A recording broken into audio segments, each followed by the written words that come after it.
Muhammad breaking his vows, and this is perfectly acceptable with Allah. What's the general rule on breaking vows in Islam, Sam? Well, in Islam, if you're breaking an oath, there are passages that tell you shouldn't, but if you do, then you can make expiation for it. In other words, you can make atonement, Allah forgive you. However, there are places in which Allah is actually ordering Muhammad to break his vow.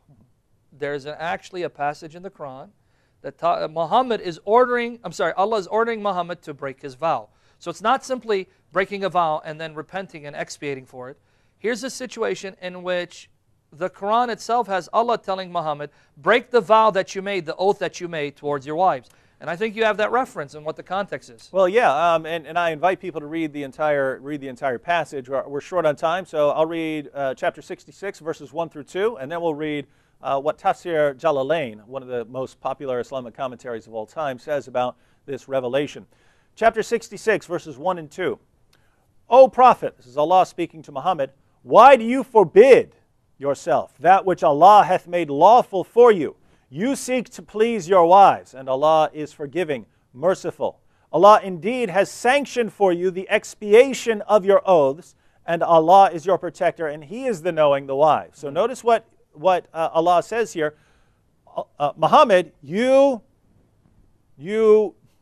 outlawed something for yourself that I didn't tell you to do because you wanted to please your wives. And now I'm telling you, you can cancel that oath. Well, what's this talking about? Muslims tell us to go to context. We'd love to go to the context here because this context is very, very frightening. This is Tafsir Jalalain's commentary on chapter 66, verse 1. O Prophet, why do you prohibit what God has made lawful for you in terms of your Coptic handmaiden, Maria? This is Mary the Copt. Mary in English, yeah. Yeah, well, what's going on here? When he lay with her in the house of Hafsa, who had been away, but who, upon returning and finding out, became upset by the fact that this had taken place in her own house and on her own bed. He's having sex with her on her bed. Muhammad, no, it's her house, right? Muhammad was having sex with his slave girl, Mary the Copt, in the bed of his wife, Hafsa. She was not home. And when she was out. So she goes out, she's doing a little shopping at the marketplace. She comes back, finds Muhammad in bed with his slave girl, in her bed, right? The bed where she sleeps at night. Wow. Yeah. Oh, boy. And so Muhammad said, she is unlawful for me, seeking by making her unlawful for you to please your wives. And God is forgiving, merciful, having forgiven you this prohibition. Exactly. She had made an oath, by the way. Yes. So I swear I'll never touch her again. So he's worried. And by the way, what was he worried about? He was worried Hafsa was going to go tell Aisha. Right? And then Hafsa did go and tell Aisha. Yeah. And then so Muhammad's wives confront him. What are you doing? Having sex with your slave girl in the bed of one of your wives. What is wrong with you, right? You're going around having sex with 11 of your wives, and you can't stop having sex with your slave girl as well? What is wrong with you, Muhammad? I swear by Allah, I will never do it again. I won't do it again. I'll never do it again. I swear, just forgive me of this. Okay, Muhammad, you've sworn you're not going to do it again. We're going to forgive you.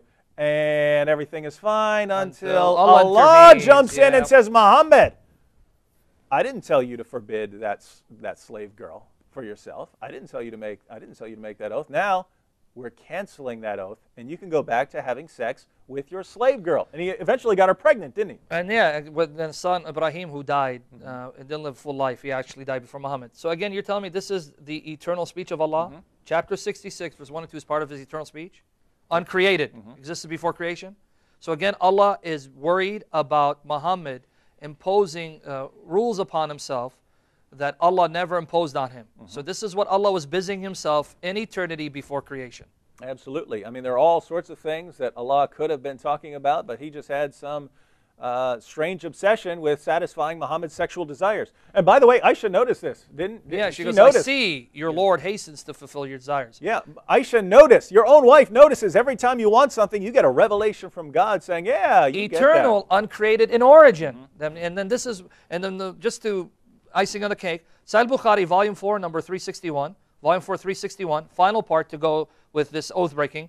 Muhammad says, if I ever take an oath to do something, and later on I find that it is more beneficial to do something different, I will do the thing which is better and give expiation for my oath. And here's a classic example. And so, Muhammad's word is as good as gold, fool's gold, ladies and gentlemen. Yeah.